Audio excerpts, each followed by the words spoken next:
Tutandikidde wano mu Fangon Forest tubeera twogera ku alien skin olunaku olwajjo akawungeezi omukulu gwe bayita Kididi Kididi azaalibwa saidi zeeyo bayitayo Kochi Sanje mutukula saidi zeeyo Kakuuto omukulu ono gye yava mpolampola najja n'endongo ye n'agitambuza wadde ng'ennyimba ze ezisinga oyinza obutaziwulira ku mpewo ne ku social media osobola oziwulira ku TikTok osobola oziwulira ate ekyawukana nnyo ku za alien nti zo mu bantu mweziri abantu bagamba nti ennyimba za Kididi bazitwala ng'ezi eziwe muloba mu mbeera eyo kati ova owulira nti toziwulira kati omukulu ono Kididi avuddeyo ne yeemulugunya ku lw'omulenzi gwe bayita alien skin agamba nti alien skin waliwo omuwandiisi w'ennyimba bamuyita Final ono muwandiisi wa nnyimba wandiise ennyimba nnyingi agamba nti omukulu ono Final yagenzeeko ewa alien skin ku Fangon Forest omulenzi baamugobye era eggaali ya alien skin yamuyiseemu kati omukulu ono kwe kuvaayo asobole okuba ate ng'alaba oba wayinza okubaawo enjogerezeganya okuddamu okukwatagana alien skin ne Final Kididi atandika ati koze Kididi nakola ddanulize sabo Kididi okubanga ina wakamotoka ko buma nanga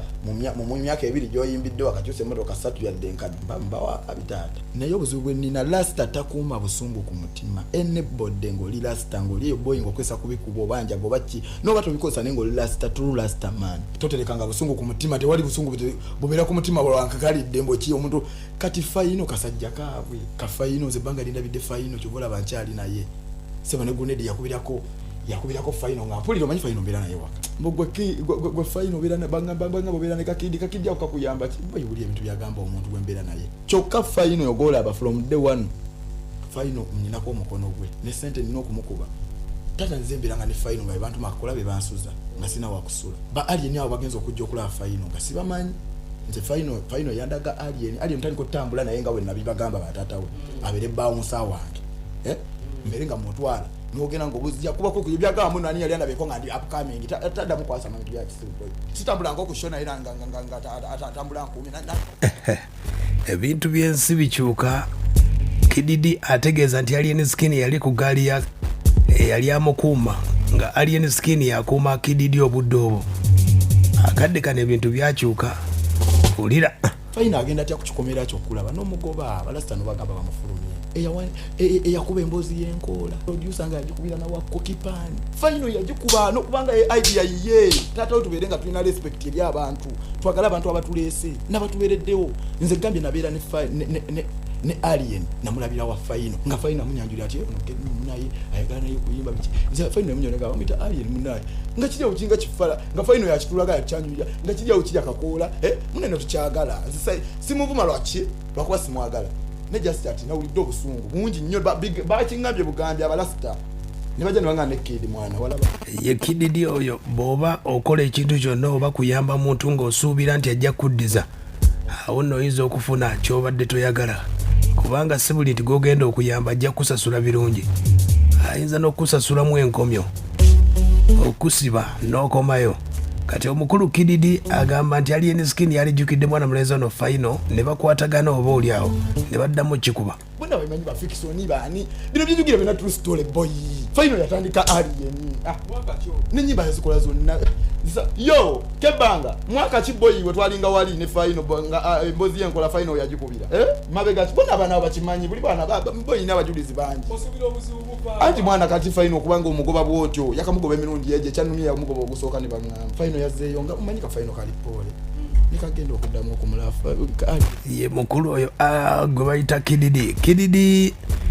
bamubuzizaako omukulu nayinza okuba ayagala obakolabo na alien skin ng'ayise mu mbeera eno Kididi agambye bw'ate yeetaaga koloba akadde kano alien bamwagala ne batujazikola neziba kinana naye nze lwakuba nkyagasoka kwepushinga mwana amaanyi gasoka akole ki gawere mwana nzisibukira kolabo ate kati anko nze kolabo singana liwazikola singana zikola dda kuba Palaso chali wange Kamili chali wange kati kankubulire gundi Kingisa chali wange kale kyenkugeza kugamba nze ndi mu video ya family kana muzinirako ndi dancer we nazinirako Kenzo I was a dancer before nanti kitegeere enyimba videos jezi nali nzinideko banji tipu swizi nali muzinideko bonna aba industry najibi nzinidde abayimbi nga mwe dancer kasinatandika kuyimba anisogera nefukamira ne musaba collab naye loza akisi kikola ye mukulu oyo gwe bayita Kididi ayogedde ku nnyimba ze abantu bazitegeera batya agambye nti ye message ebeeramu naye abamu tebazitegeera bulungi. Enkimanyi nyimba zange zitambula nnyo n'okusinga ez'abayimbi abamu b'emmentionings ate zitambula nnyo abamu b'emmentionings abakabi. Ennyimba zange nakati obuma naze saagala nakola video naye ng'oluyimba balutumbezezza alikyampaddde amaanyi ebyo muyita ebiwemula ate nga bye bitambula bwekyo kati wali muyimbi aliyo ng'agamba naye kakiridi ako kanyumi wabeera wadde abantu bonna tebakwagala kisigamba nti ekikumi kyonna kibirawo nga kigamba kiridi nedda bagamba wali ate ensanvu erigamba Kididi ewaffe mwasatu nga mulowooza mwe munaamalako naye ng'ensanvu ligenda kitegedde ye Kididi abebuuza lwaki endongo yetevuga ensonga zeezo agambye nti alien skin alaga abantu omutima omulungi ne fayino yali badde amulagako oba agulina agulaga abalala naye nga wagulaga abalala agulage n'abaamuleeta nga fayino tesina buzibu ku ye gonsinga okulanga gundi nkwacho festival eri ebuloba nsejiranga nnyo buli wendaga n'ogenda ku TikTok yange by the way mwagala nnyo era omwogerako obubi kukuba alien ne just njagala teerabira muntu bantu nga fayino nga bwe yali agalamu fayino litojja kimanyi ye lwakidogera nnyo bane litojja wasanga nga alien nga ali enkola wali wa kuki ng'omulaba ali ne fayino mazima bagoba batya fayino yamugoba emirundi ebiri nga n'abaniga bamugoba fuluma nze nno